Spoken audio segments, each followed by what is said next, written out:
Thank you very much. Have a seat and let's get right to it. My first guest has made headlines this week when it was reported that he was an FBI informant in their war against the mafia. He is an activist, a preacher, author, former presidential candidate, and television host on MSNBC, live via satellite. Ladies and gentlemen, from New York, please welcome the Reverend Al Sharpton. My old friend.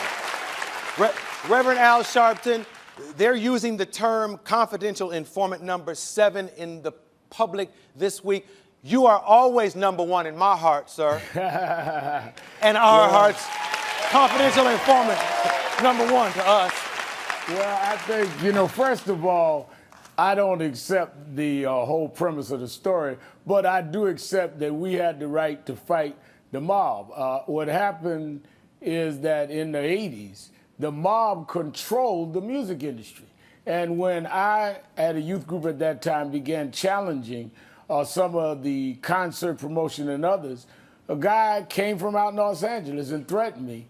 I called some federal agents who had months before tried to come after me in a boxing investigation that went nowhere, tried to scare me. I said, these are the kinds of things you ought to check. And we went after these guys. So now they come 31 years later as the president and all of us are out getting ready for the midterm elections and try to act like, oh, he's an informant. If you threaten me and I call the cops, I'm not snitching on you. I'm your victim. I'm not your partner. You can only snitch on people you down with. And I think that this is absurd. But let me tell you something. If I was snitching on the mob, then I was snitching when I went to the feds with Trayvon Martin's parents saying, look at that case. That's right now. Kendrick Johnson right now. We are not thugs and gangsters. We do not have the obligation to protect people that are trying to hurt us and break the law. And we shouldn't apologize about that. So, Reverend Sharpton, yes. So, I mean, in the past, I've seen you write about cooperating with authorities. And right. So what's new here is Smoking Gun has added some additional facts, or as they say, facts that we don't know about. Is that why the flames have been fanned again?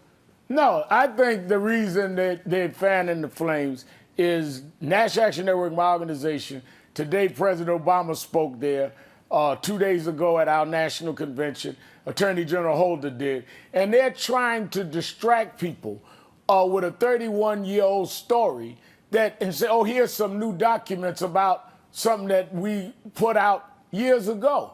First of all, if I said that I was a bad guy 31 years ago, but now I've changed, who would be mad? So what are we talking about? They're saying, no, I didn't do nothing wrong in the first one.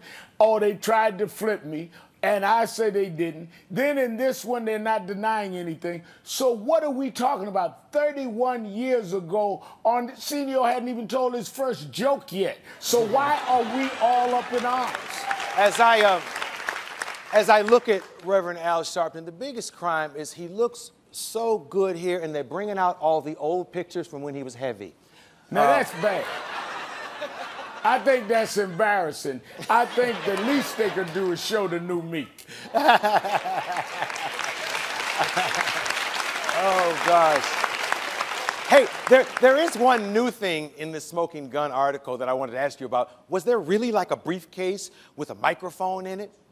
You know, you're talking 31 years ago. I don't even remember how we were trying to get the guys to threaten me on tape, and then they were talking all this gangster talking about things in the industry. So I don't even remember how all of it went down. We're talking 31 years ago. This happened in '83. Hey, by the way, Reverend, I remember sitting in a dressing room with you and James Brown at a show called Solid Gold. That was when all this began, right? Yeah, and James Brown and a lot of artists never got paid, never was treated right, because the mob used to control that industry and people would get beat out their money, their royalties.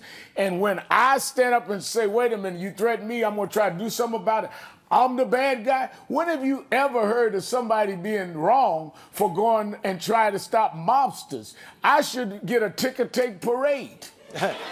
Okay, so Reverend, all that being said, are you afraid today? I'm afraid not to stand up for what's right. If you're going to do what's right, you're going to do what's right.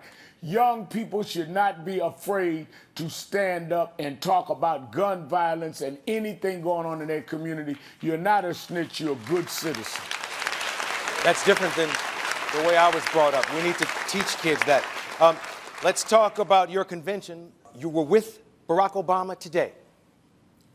Barack Obama, the president, was at our convention. He spoke, keynoted today's session about voting rights. We're concerned that in various states, they're cutting back on early voting days. They're cutting back on Sunday, go to the polls.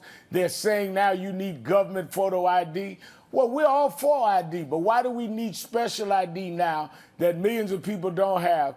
We always had ID to vote. Let's use the ID we always use. The same ID we had when Reagan ran and Bush ran. Why do we get to Obama now? We need new ID.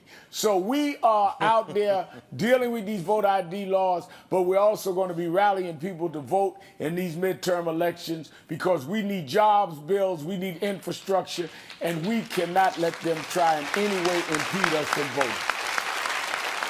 You can see Politics Nation with Al Sharpton weeknights at 6 p.m. on MSNBC.